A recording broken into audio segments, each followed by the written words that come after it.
ازيكم عاملين ايه؟ يا رب تكونوا خير. معاكم هند حمد على قناه حياتك احلى عند حمد. هعمل معاكم النهارده فروت سلطه او سلطه فواكه.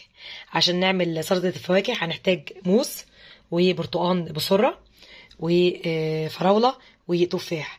لو عندك كانتالوب حطي، لو عندك جوافه حطي، بس الاساس في سلطه الفواكه موز وبرتقان وتفاح وفراوله، دول الاساس في سلطه الفواكه.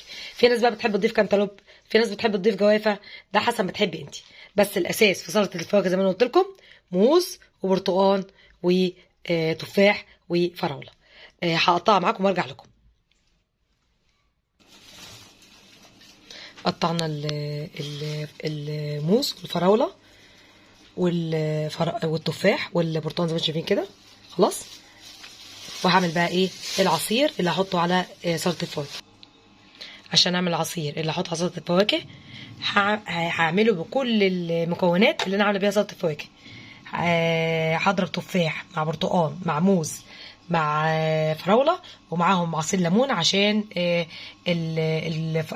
التفاح والموز بيصدوا بسرعه، فالليمون ده هيساعد ان هم ما يصدوش بسرعه.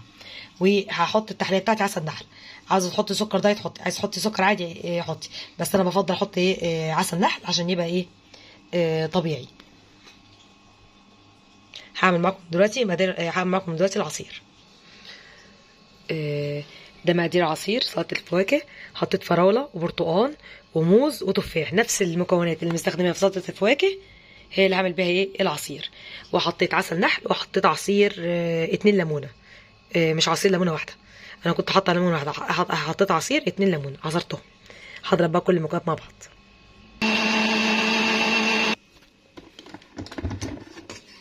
هضيف العصير بقى اللي ضربته في الخلاط الفروت سلطة. ضفت العصير كده الفص زي ما شايفين كده. هقلب بقى كل المكونات مع بعض بقى وبعد كده بقى هقدم. قلبت كل المكونات مع بعض، هقدمه دلوقتي. ده شكل سلطه الفواكه بعد التقديم. قدموا بقى الف وشفا. عاوز اقول لكم هتجربوا تعملوها وتعجبكم. عاوز اقول لكم العصير بتاع الفواكه ده هيعجبكم جدا جدا جدا. جربوا اعملوه بالطريقه دي ان شاء الله وهيعجبكم جدا. لو عجبكم الفيديو لايك واشتركوا في القناه، ويا ريت تدعموا بالاشتراك. والسلام عليكم ورحمه الله وبركاته.